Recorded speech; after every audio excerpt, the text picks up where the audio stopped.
Mm, Ponies.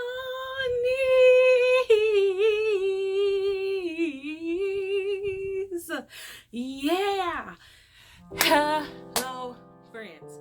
Hello, welcome back to the channel, to great things that I draw. So sorry for that. Me and my best friend, we do that with each other. So, like, if it starts taking over here, this is why I can't. Then I'm sorry. So, today or tonight's drawing will be the last one. I know. I'm so sad too. It will be the last one until. Well, really. So, I'm gonna start my podcast back up. And usually I do about 10 episodes on my podcast because I run two at the same time. And then I'll jump back over here. So for about 10 weeks, I will be gone. So like 2.5 months. So when I get back, it'll be like, we're in August now, September, October, November, December time, which we get to do Christmas drawings, yay.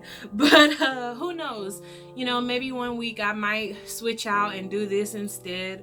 But the podcasts are really special to me too, because it's my time to like really talk and share my testimonies, and I have a lot of ideas for them as well. So please remember that you can check out a Pox Perspective, which is kind of just like me talking about my experiences as a Black woman, because I feel like it's kind of important to add to the community that shares light or sheds light on like our issues and just, you know, personal things that I've went through. And then I have another one called The Real Bible Stories, and that one is pretty much relating us to the people in the Bible, because I know I have been guilty of assuming because they are so much older, like in history, they did not experience what we did. And oh man, the more I've read and like have been taught, I'm like, dang, history really does repeat itself. So I will be doing those too.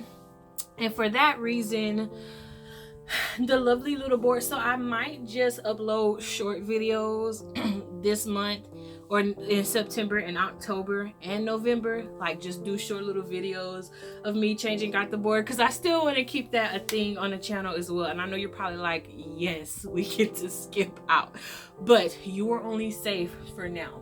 So without further delay, let's actually jump into it, because after this ends, it will be my birthday. And I know I've been talking about that a lot too, but my 27th birthday. And so it's gonna be an emotional type of video, but you know what? It's okay, because it's my birthday. So rules, if you're new here, when we draw or create whatever it is we want to do, you must be nice about your work. You cannot say mean things. You have to find at least one great thing you appreciate about your work.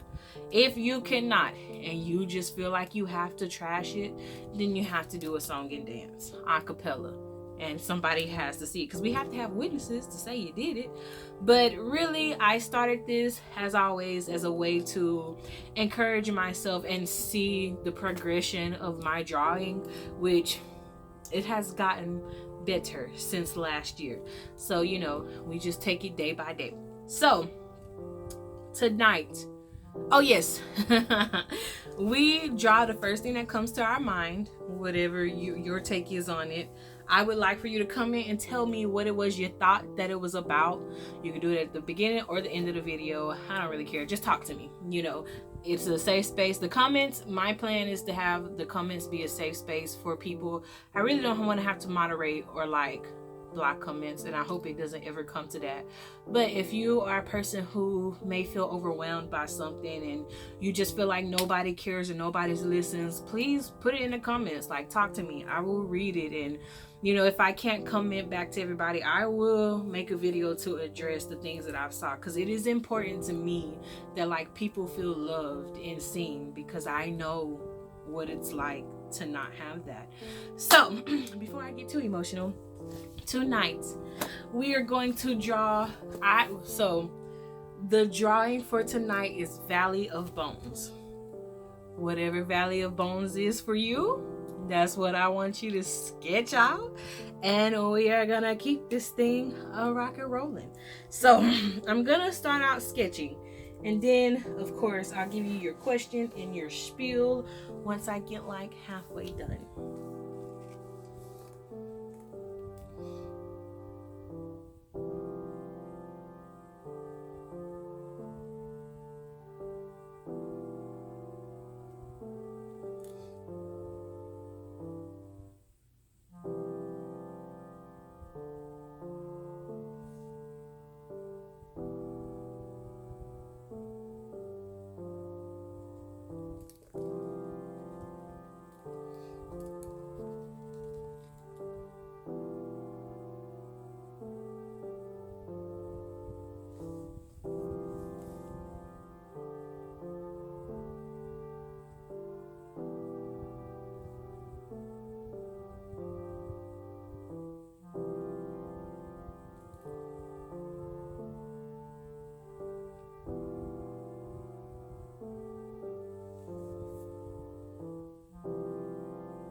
Okay, this is what I have so far. Don't judge me. Bones come in all shapes and sizes. I don't want nobody at me and telling me how wrong that is. Nope, I said what I said. These bones come in all shapes and sizes. I got your question a little earlier tonight because I don't know why it popped in the recesses of my mind, but I'm gonna ask it. If you had to decide, you don't get to change, okay? This stays. So, if you had to choose between, so you know those little toilets that like shoot the water in you? You know what I'm talking about. If you had a choice between that toilet or dry, hard tissue for the rest of your life, which one are you choosing? And I know some people might be like, "What? That's not even a like a choice." But hey, man, you get paper burns back there, and you can't use baby wipes. You cannot use baby wipes. They are banned for the purpose of this discussion. It's one or the other, the toilet or the tissue. You want water up there, down there, or you want that hard, brittle tissue? Honestly,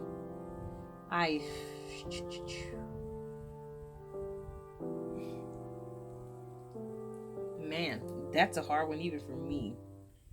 Cause it's like, well, I mean,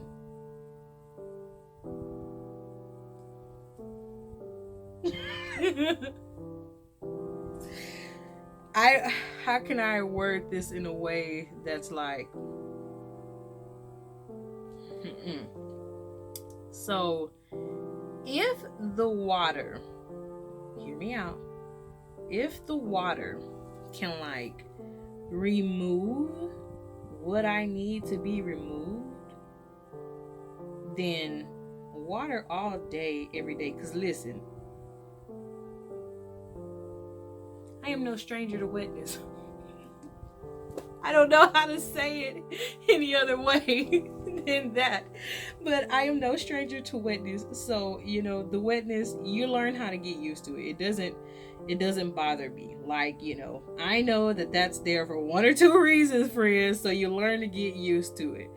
So I don't necessarily mind, but with brittle tissue,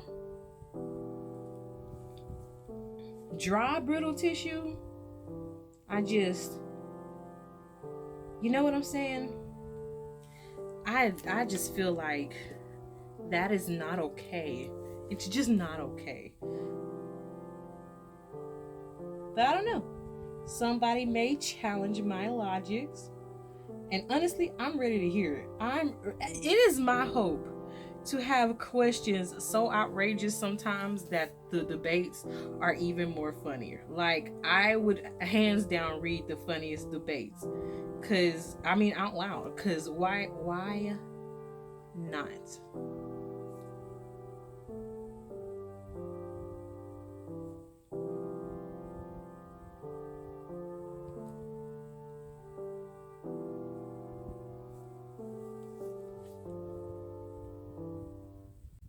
Okay, so I'm gonna start this spiel early because if I don't, like, I know it's gonna run over, and like there's 3 minutes until my birthday. But so,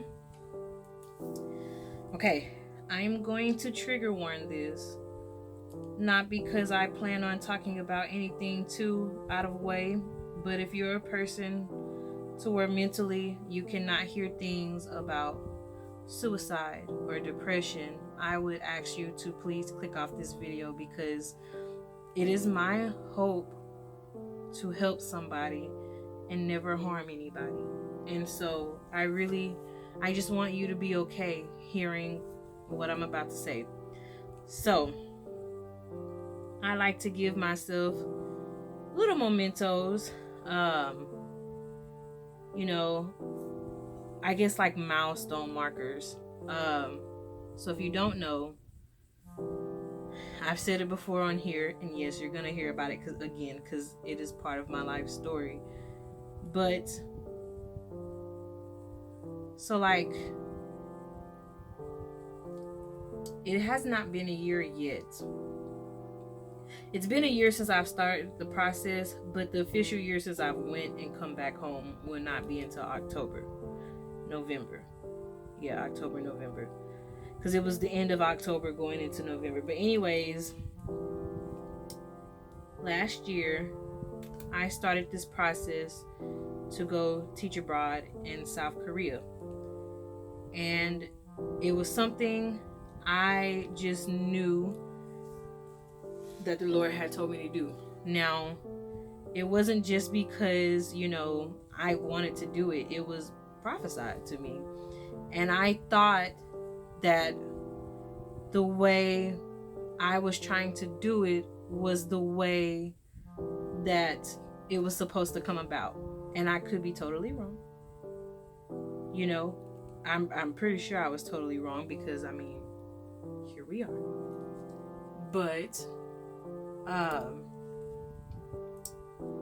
essentially it went down the drain. The place that I was promised, it was nothing like they had promised me.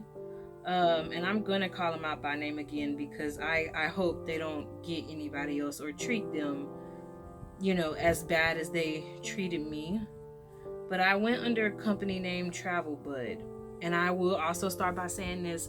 I have a dear friend that I've met throughout this whole experience. I'm not going to staple her name because I am not very sure that she, would want me to say her name. But my advisor, sweetest lady ever. So she does not get any of my backlash for this at all.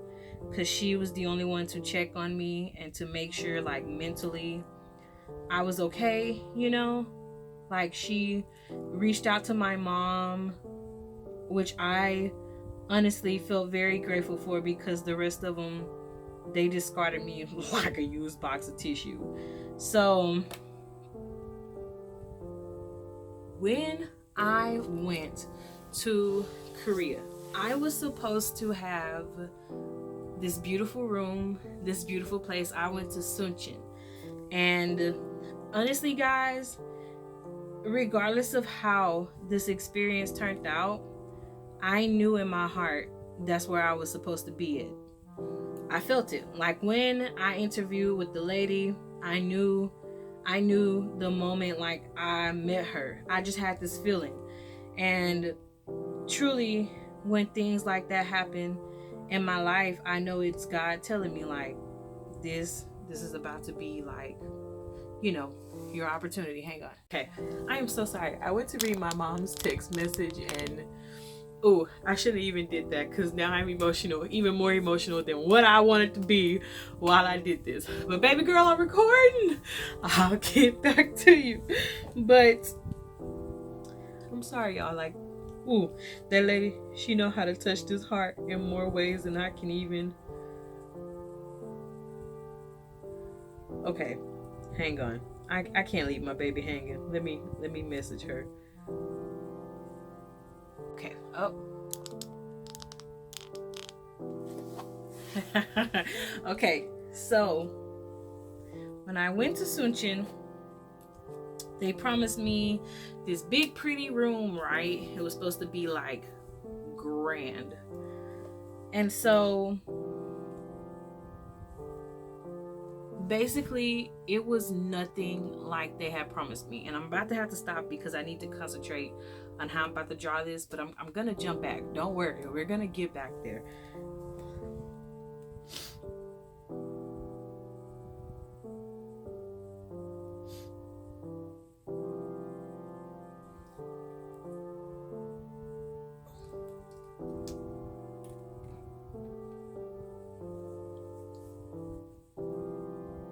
Okay, this is what I got so far. So they had promised me all these great things, right, about like Korea. And I heard that like culture shock was a thing, so you gotta be careful about your culture shock and y'all woo. When I got in that room, okay, first of all, for preference for somebody to even understand this more, it was my first time ever leaving home. I am very much a mama's girl. Like, I reside in the state of Texas. The furthest I've ever been out of Texas was Colorado, and I was still with people. I was not by myself. So Korea was really a big journey for me because it was everything I've ever wanted since I was 13. And to go on this trip by myself, I had prepared my mom and my dad. I was like, I am going to Korea. Like, literally nothing in the world could have stopped me.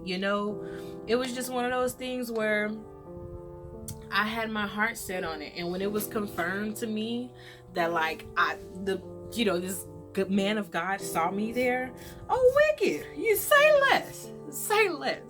And so my mom, she kept asking like, are you sure? Are you sure? Are you sure? I'm like, I'm double, triple, quadruple positive. Like, this is happening. When I was getting ready to leave, I was on my period. And just to paint the picture. And so I was bigger than this when I went to Korea. And in general, I hope I've said it here, but if not, here it goes again. I weighed 310 pounds. Now, since then, I've lost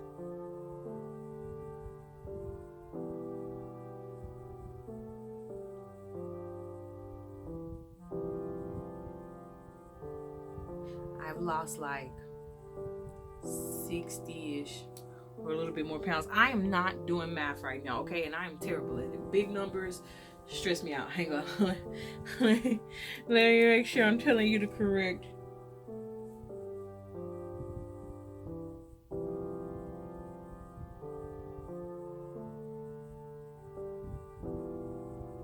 Okay.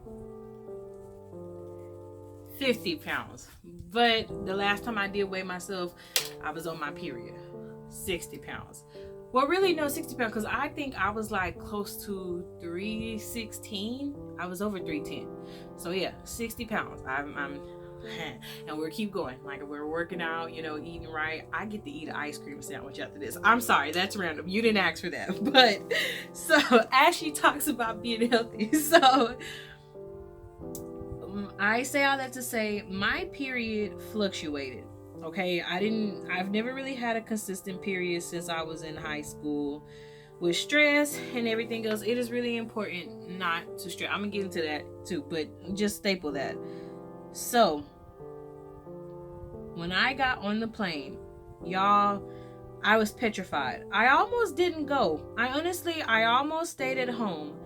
But I had made a promise to God that if He unlocked the steps, because I had let Korea go before this, I was like, I'm done trying. Like, it's not working the way that I want it to work. Every option seems to be like failing me. So I'm just not going to go. And then when it was all said and done, I didn't want to go because I was very scared. You know, like, I'm going to be a whole world away from my mom. And I'm a big mama's baby. Okay, I love that lady. Don't really like being apart from her, but to chase my dreams, I would have. You know what I'm saying? Because she wanted me to do that. She never wants to be the reason I don't pursue anything in my life.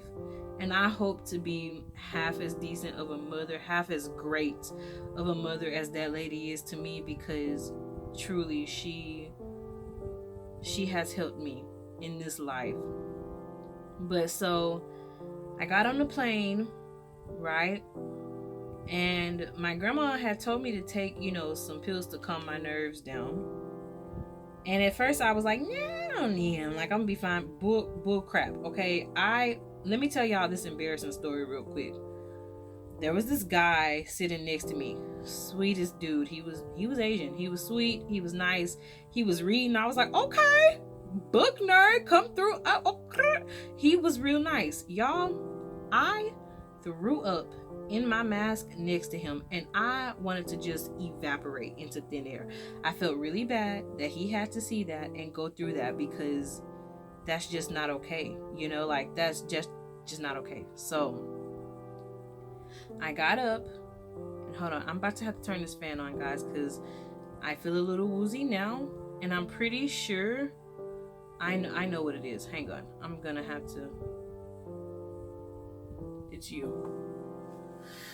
This ring light, it does it for me. I can only last for so long before I feel horrible. So I know we're in the dark, friends, but I really cannot handle that light right now, and I need to.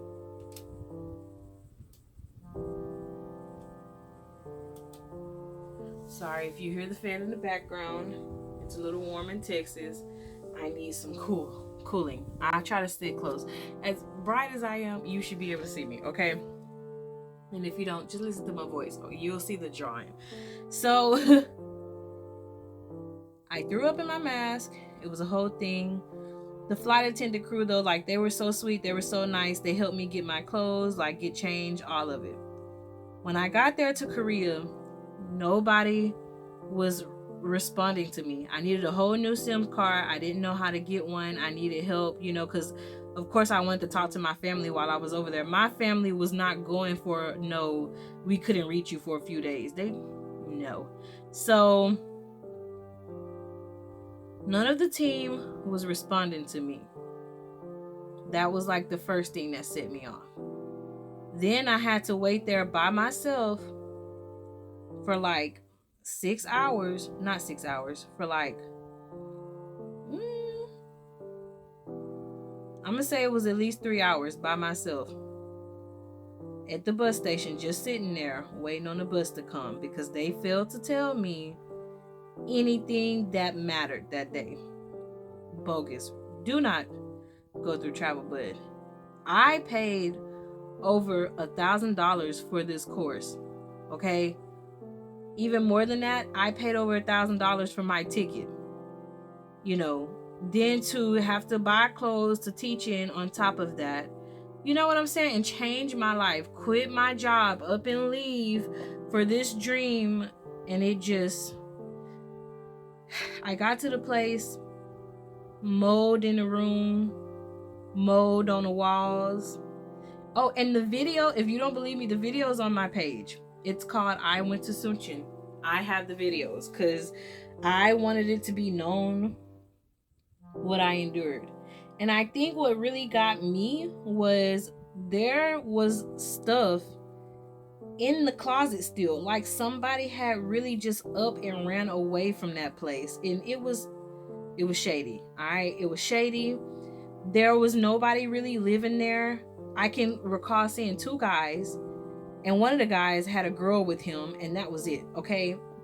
Boxes like UPS mail left in front of people's doors for days that they hadn't like opened. And I'm pretty sure there was somebody in my room. Okay. Can't confirm it. There was lights off. Was not going to confirm it. But it just safe to say everything that could have went wrong, it damn near went wrong in Korea. So I made a choice to come home. My mom was like, it's up to you. You know, because at first I was going to fix up the room, you know, and just hope for the best. But the water was cold.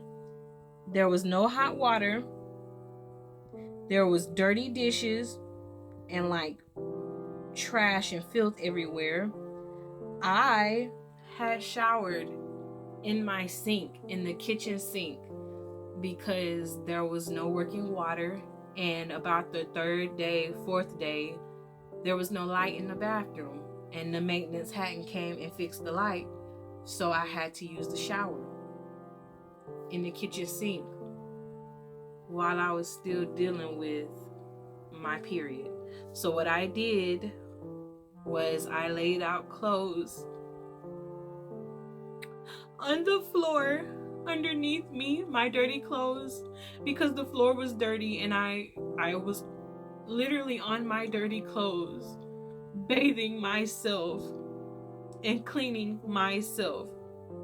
And I never told this part of the story because I was super embarrassed about it, and I felt really bad about the whole thing because I felt like I, you know, like had did something to warrant that kind of treatment. And I felt like, I guess, a failure, you know? And I remember I told the lady my mattress was too hard that I was sleeping on. Felt like I was on a prison bed. I ain't never been to prison, but I would equate that to like a prison sentence. And she was like, I could order you a new mattress. And I asked her for a new room. And a new mattress is what she offered. And I mean, I should have known what type of boss she was gonna be, because the first night I got there, I had bled through my pants. So not only, you know, was I on my period on the way there, but I was bleeding, you know, and who knows how many people. I remember one time I got off the bus, and I remember all these Asians looking at me, and I'm thinking they're looking at me because I'm black. They're looking at me because there's blood on my butt, and nobody probably knows how to tell me, mama, you know, like what's going on. This is really embarrassing, but if this is for somebody or to help somebody, like I hope it is, then I don't mind sharing it, because I want to talk about this. And so when I got to the room that night, first of all, the husband, goodbye. They are my bags, right? But he offered to help me carry the bags. He couldn't even pick them up. They were too heavy. I had to do most of the work. And I was like, you know what? And I had to carry them up the stairs because there were no elevators. And both of my bags were over 100 pounds, okay? And I had a travel duffel bag. And I had on this thick coat because, you know, we thought I was going to be over there for a long time. And if I was, well, I couldn't be cold, right? I needed a warm jacket. My mom gave me her fur jacket, which I'm going to wear the mess out of that come this winter. But when we got in the room, the lady was like, do you still want to go out and get something to eat? And I'm thinking, you just told me that there's blood, and you still want me to leave this place and go get some food in this condition? Like, you think I'm gonna just walk outside like that? Anyways, the room was nothing like I thought it was. And like I said, I was gonna try to make it better, but it just was not. I didn't see how. It smelled in there, you know, like the AC, I didn't know how to use it. And then she was complaining about my boss was complaining about me using the AC. you know, because it was like expensive or whatever. And I'm like, I don't know what you think this is, but lady, no. If I got, because in my mind, if I'm going to be responsible for paying utilities, I am going to use my utilities. Like, I'm working for it, so I'm going to use the air. I'm going to use the fan. Like, you're not going to tell me not to. So,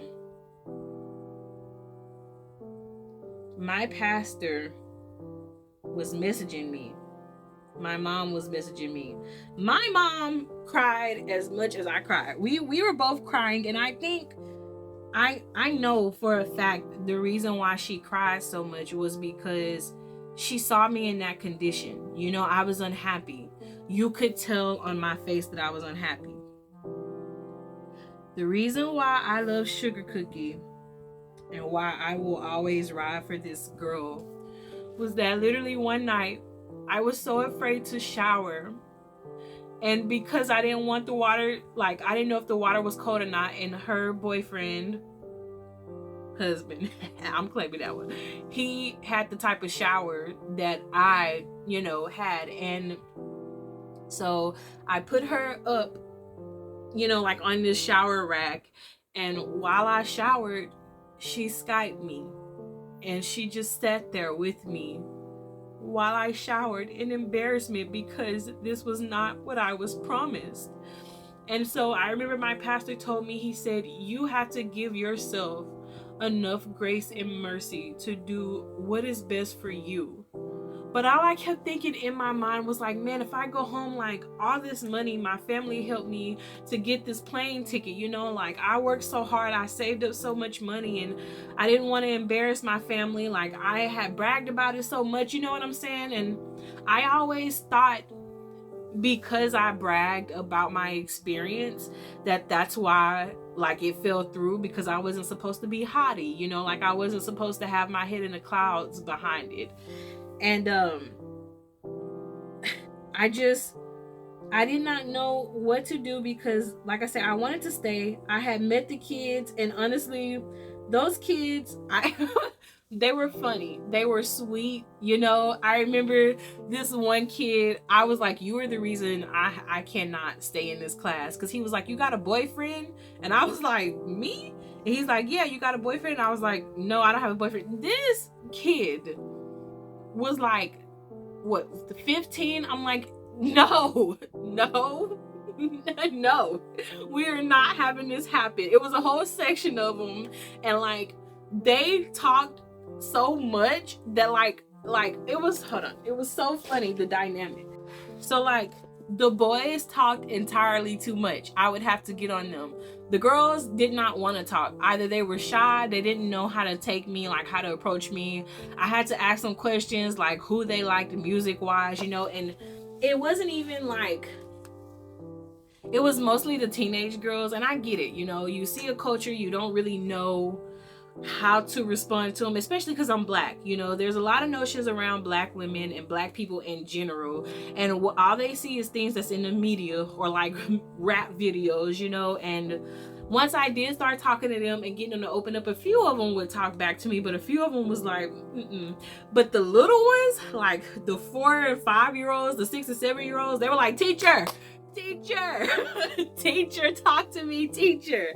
And you know, like, even there was a guy there who, he was really friendly at the time, but I quickly learned like his true colors when I came back home, which that was a bummer situation, but whatever. So there was this one woman there, and like I even had to defend this against one of my cousins at a family reunion. He is white, so he did not really understand where I was coming from, but I'm gonna tell you guys, and you can tell me what you think.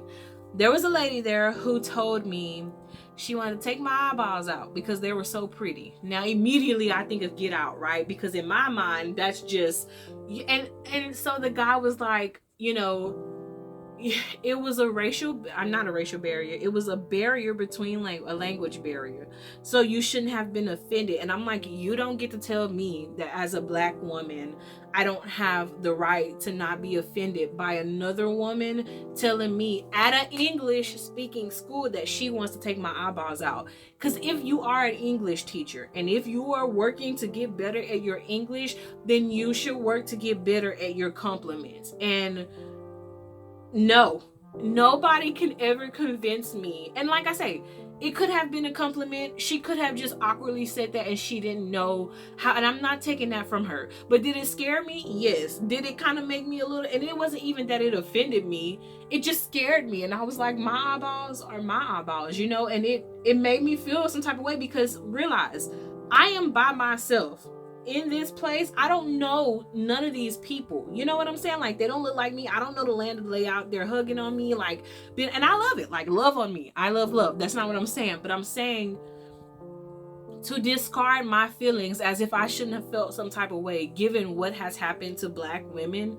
That's not fair, because I'm a black woman first, and I know what my ancestors went through, and I know what people are still going through now. So she could have complimented me all day long, and I'm not going to take that from her. But I also can react, and I also can feel things and not take away from her feelings. But these are my feelings, and my feelings, I feel like, are valid, and I'm not going to let anybody convince me that they were not. But I don't hate her, don't get me wrong. Like, I don't want no hate towards her, because at the end of the day, I really don't know what she was thinking when she said that. It was just how everything came together and set up. It was very shady. That's all I'm saying. They wanted me to go out to drinks with them and stuff like that. I pulled the Great Escape.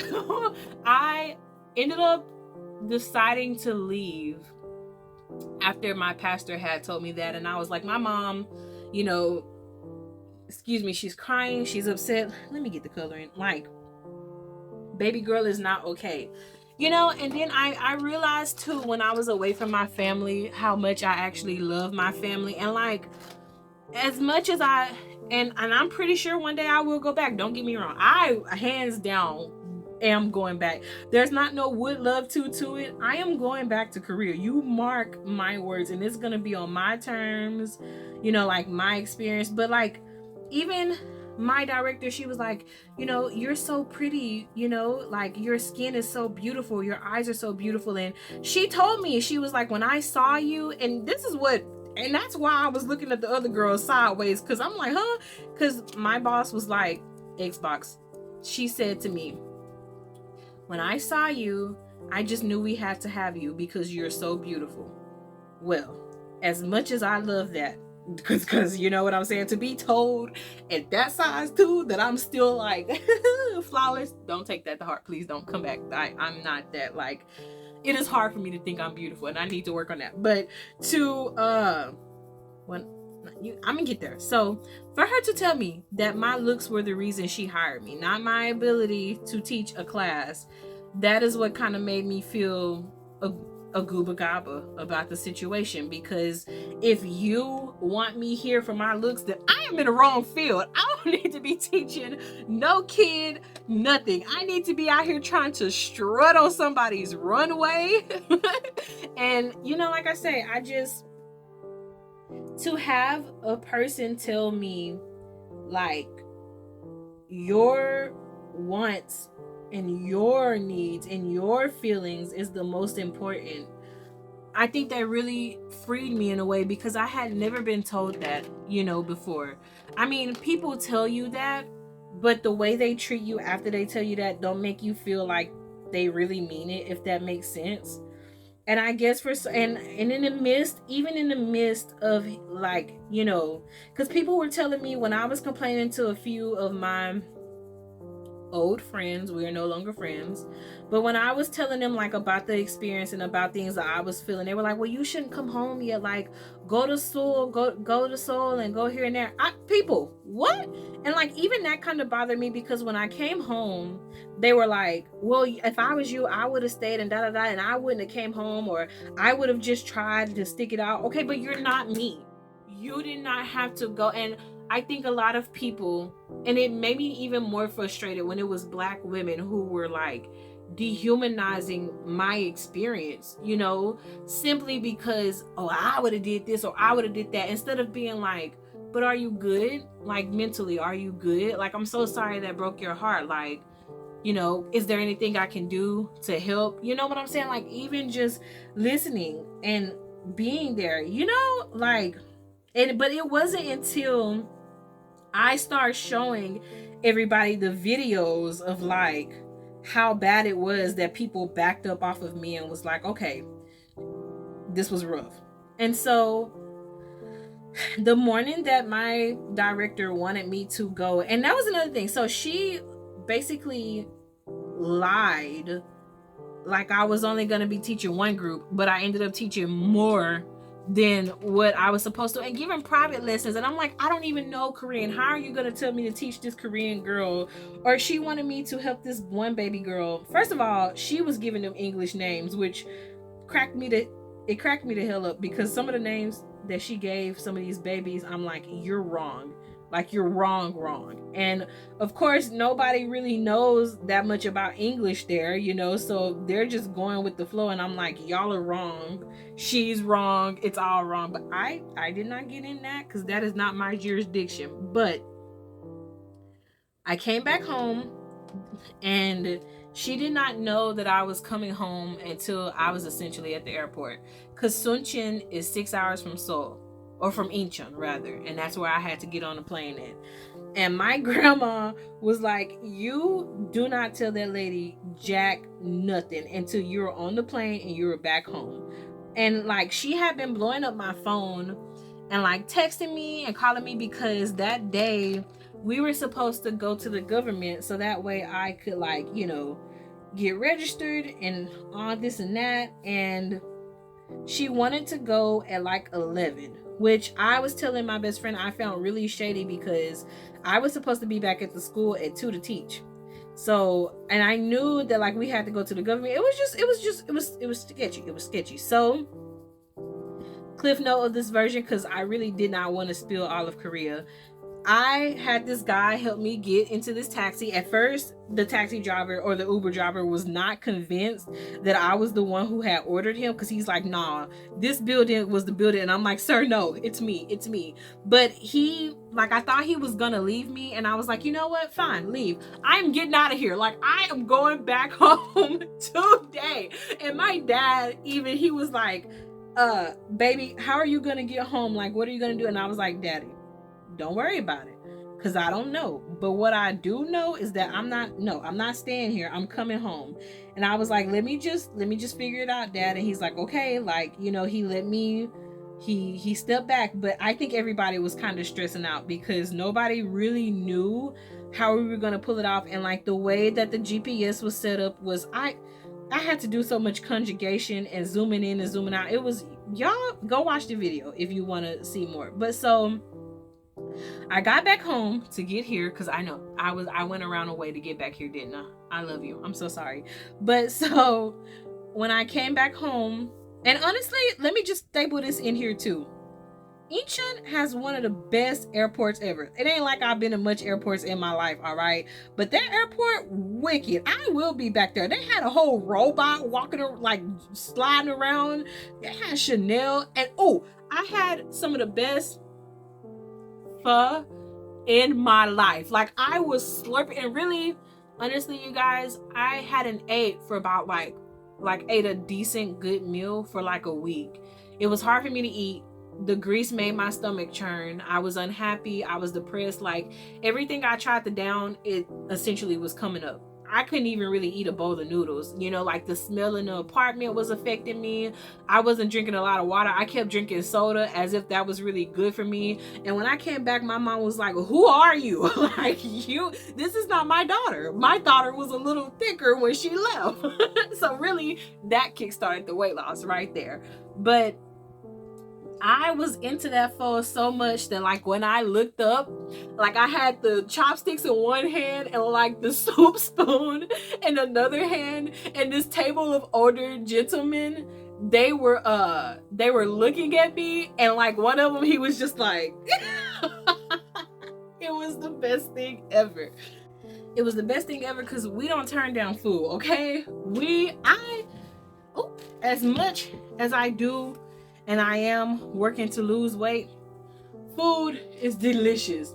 And it should be treated like such whenever you get to indulge in it. Hello. But yeah, so the guy was looking at me, and honestly, if I wouldn't have been too shy, I did smile at him, and I was like, hey, y'all, hey.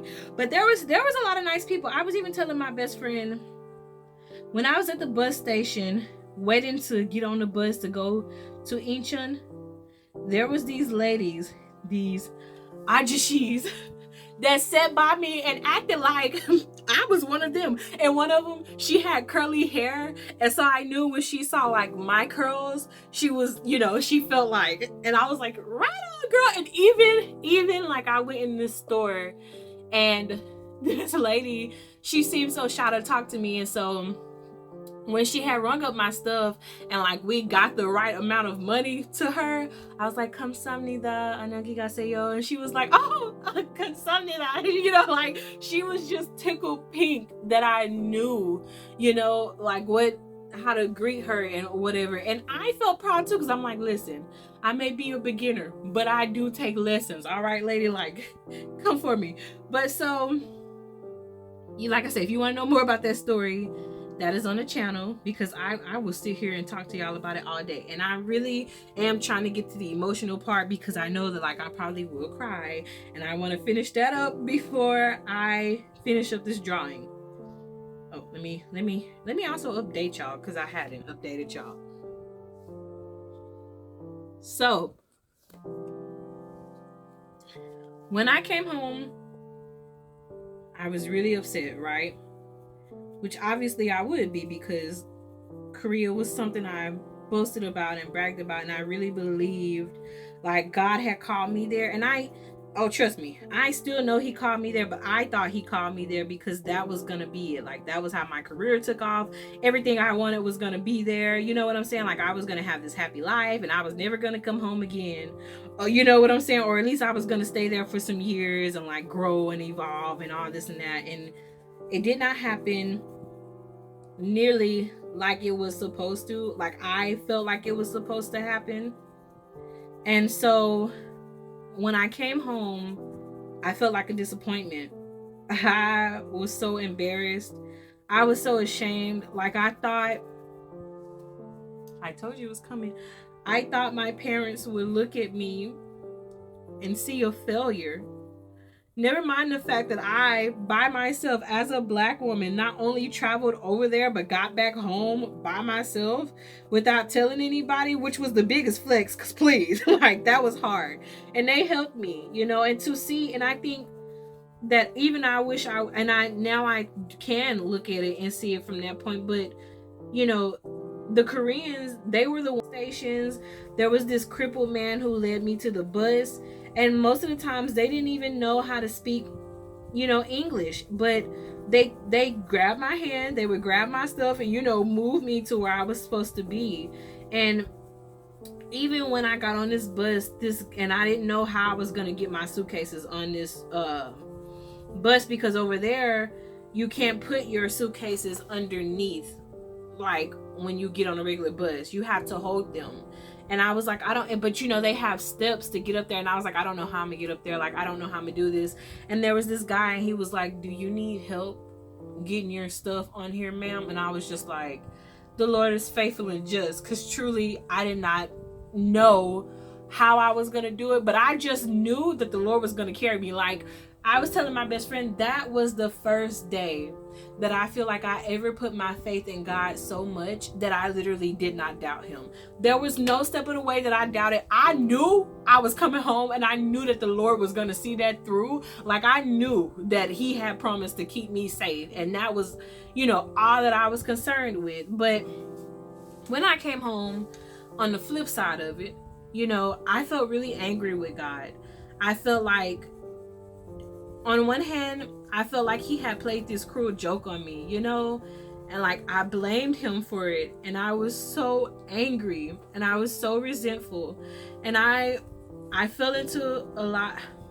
Okay, I'm gonna say it. So once again, I hope that like whoever's listening to this, you are mature enough to hear this, but I fell into a spiral of really just like watching porn to suppress all of my feelings. And I think, it's so funny to admit that because I'm a virgin. So for me to be a virgin that's addicted to porn, I feel like that's kind of two things that just, they shouldn't equate. But at the same time, as fake as it is, it plays to the imagination. Sometimes the screams, that's a whole nother, we're not going to even jump down that rabbit hole. Point is, I decided last December I did not want to deal with that addiction anymore. So coming up this December, it'll be a year since I've let that go. And for some people it may be like, dang, like you putting that on the internet, but I am not ashamed of it. More than anything, I wanted to overcome that because I wanted to help anybody that I can in any way that I can believe in themselves. And not only that, but my children, when I have them, I don't want them to have the same struggles that I have had, And I say all that to say, this past year, being 26, or, last year, because I am officially 27 now, it has been hard. Because I suffered one of the biggest heartbreaks that I ever could have suffered. And I've been heartbroken a lot. But Korea was something that really, I feel like it broke more than my heart. It broke my soul. Well, obviously it didn't because I'm here. That's a little bit dramatic, God, I know. But it broke me in ways that I can't even describe, but it was painful because not only did I have to deal with the backlash of Korea, I had to deal with fake friends turning away from me, even somebody that I loved as much as a sister. And I could not understand why so much hurt was piling up back to back to back. In February, I was playing around. Well, not playing around, but I was trying to pack my gun to go to see one of my friends. And I had this gun pointed to my face, and something was like, you should just fire it. And I didn't, thankfully. I turned it to the bed and I shot it through the bed. And I thought I had took the bullet out the chamber. So to see the bullet go through, and I don't think I ever felt fear the way I felt fear that day, okay? I was shaking like a leaf. It is not the life for me. I told my friend, I was like, they're gonna put me on the ring. They're gonna say did y'all, because I don't know if people do it in your neighborhoods, but here they're always like, did y'all hear that gunshot? Or did y'all hear that loud noise that went off on ring? So I was just convinced that somebody was gonna tell on me to the police and I was gonna go to jail because I was up in here not knowing how to handle my gun. And so anyways, that night I feel like I was spared, and the first time I was ever spared, it was actually when I was in college. And that's where this part comes in, why I trigger warn you, because the trip for Korea, I hadn't felt that low since college. I was bullied in college. Truth time. I was bullied in college by these people on this role play forum. I used to role play like these K-pop idols. I'm not getting into that deep dive. If you want to know more about that, you can go find it on some of my other videos because I talk about it extensively. I don't tell you who I role play because no, you don't need to know that. But just know I've seen some things in life and I'm just like, man, if these idols knew what y'all had them doing. But so I was getting bullied a lot online and I wanted to take my life because I at the time could not see the worth in myself. I was in college, I was a sophomore, and I felt like I was just garbage. I had gotten so big, I was unhappy, and a lot of things that I thought were important, that I should have had, like a boyfriend or like this and that, I didn't have it. I got teased a lot for my voice because it hadn't really developed. I knew how to sing, but I didn't know, I needed training. Let's put it like that. I just really needed training because I've always had a pretty voice and ain't nobody gonna take that from me. But point is, that day, and I remember it like it was yesterday, I was sitting on my chair and I had this pocket knife that was given to me. And that is why I'm saying, please, I hope you're so mature when you hear this. But I sat there and I thought, like, today's gonna be the day that you're gonna die.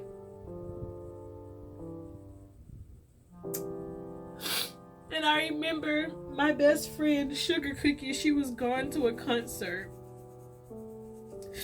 And my mom and my dad, they were on this trip. They were on a cruise. And I didn't have anybody to call because I didn't want to bother her at the concert. And I couldn't call my mom because she couldn't, pick up. And so I sat there and I was like, God, please just save me, because I don't want to do this, but I don't want to hurt. I was so unhappy with myself. And I really thought the only way that I would feel any kind of relief was if I took my own life. But the more I sat there and the more I thought about it, the more I realized, like, it's pretty selfish, in hindsight, because you want to stop hurting. And I thought that, I wouldn't be a burden to my mom anymore. Like, these student loans would be gone and all this and that. But at the same time, I knew if my best friend would have came back and saw me the way she saw me, it would have wounded her in ways that I can't even comprehend.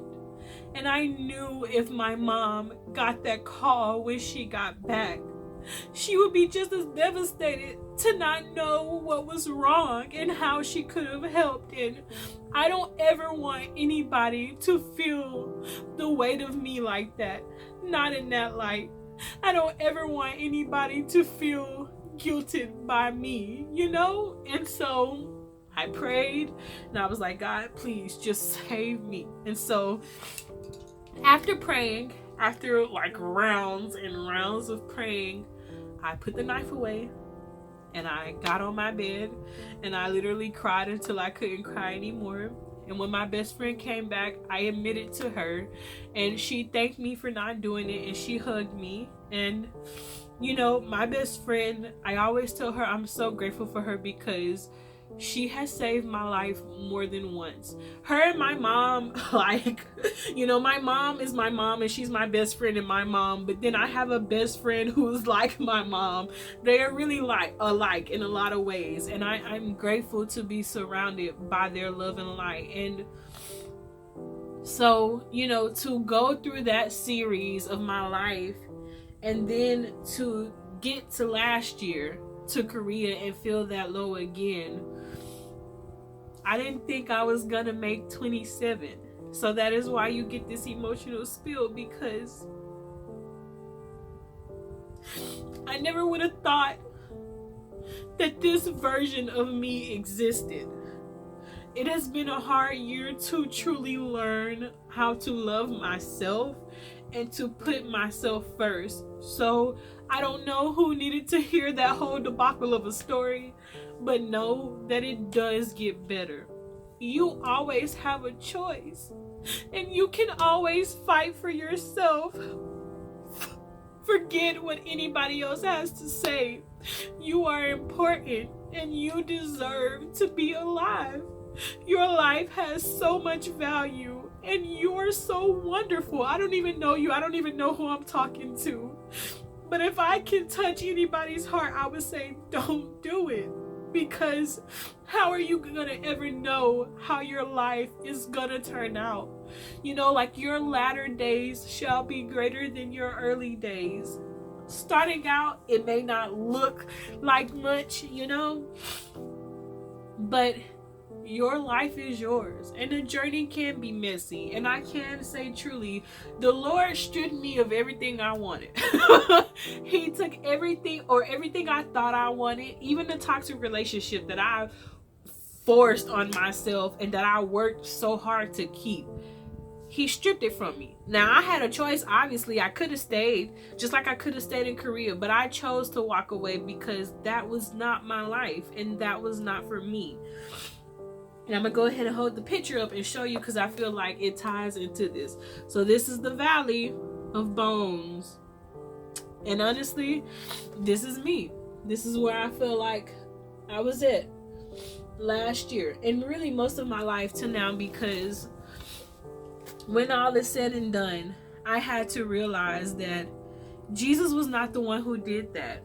You know, God, he allowed it to happen, sure, but for me to get here. But the hurt, the pain, the anger, Jesus did not do that.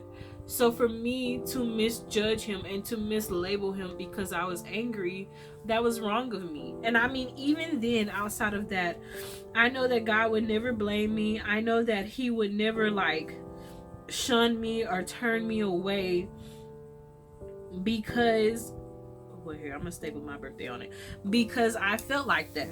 Because I apologize, you know, I was like, sorry, dude, it was not you. But when I look at this picture, to me, it just reminds me like I was in such a dry and a low place in my life, and I had came full circle to not believing I was worth anything. And honestly, starting out YouTube again after like because I tried to start it out back in 2019 and it was a failed attempt. I wasn't ready then, and you know, I really didn't think I was ready this time, but I really wasn't ready then, and I was naive then, you know. And so let me better, you didn't have to see all of my crying tears. Let me turn this off for the last few minutes. But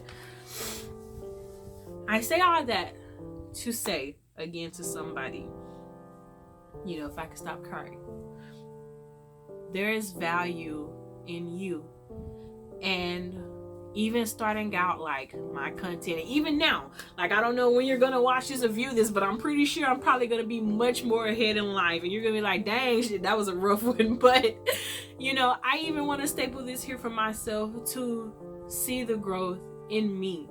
I don't mind crying. I don't mind getting on here and snotting, because I mean, you know, I've always wanted to be vulnerable, and I've always wanted people to see me.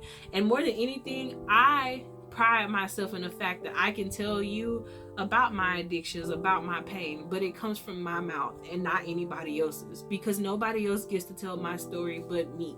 You hear it from the horse's mouth, because, you know, ponies. Anywho's, your life is important and you matter, and somebody out there needs you. And I know sometimes, like, when things happen in life, we can get so caught up and we think we're the only ones going through it, like we're the only ones dealing with the stresses. You are not.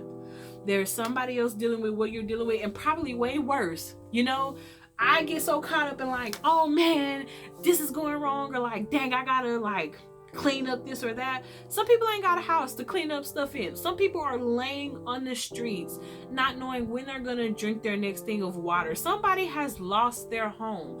Worse than that, they don't have the abilities to just move their fingers. Simple things that we take for granted, you know. And so really, happy birthday to myself. First of all, you have done so much healing in this season, and I'm proud of you.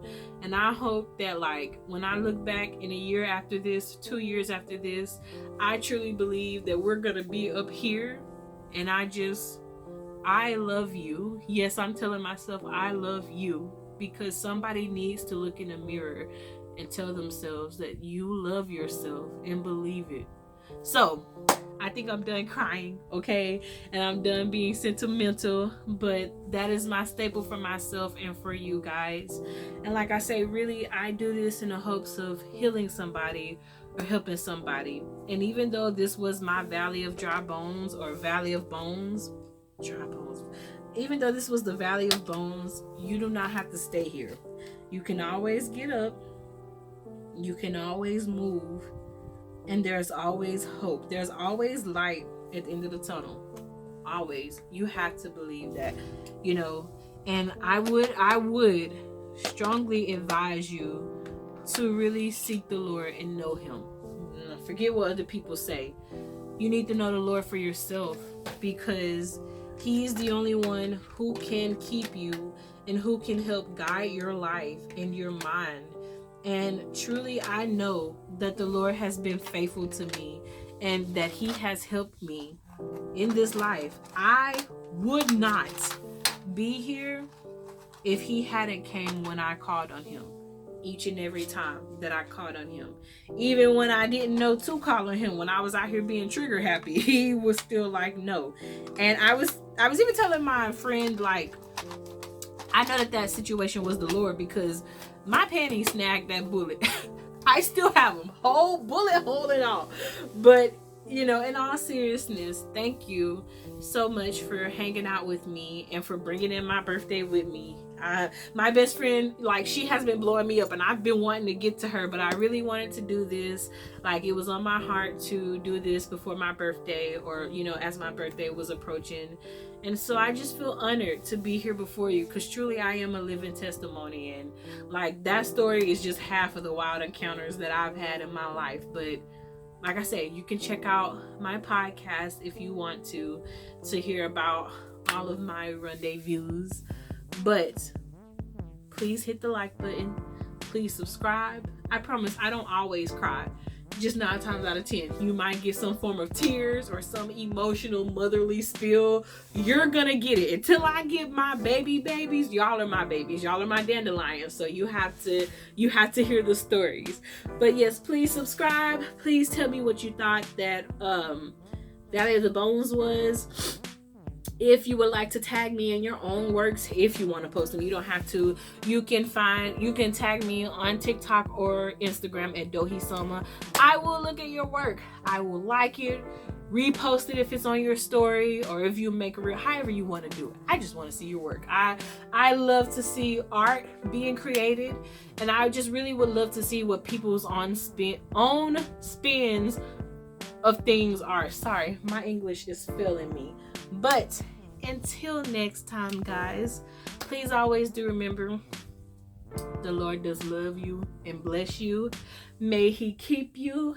I love you immensely, and I hope wherever you are, you have an incredible day or an amazing night. Until next time, goodbye, guys.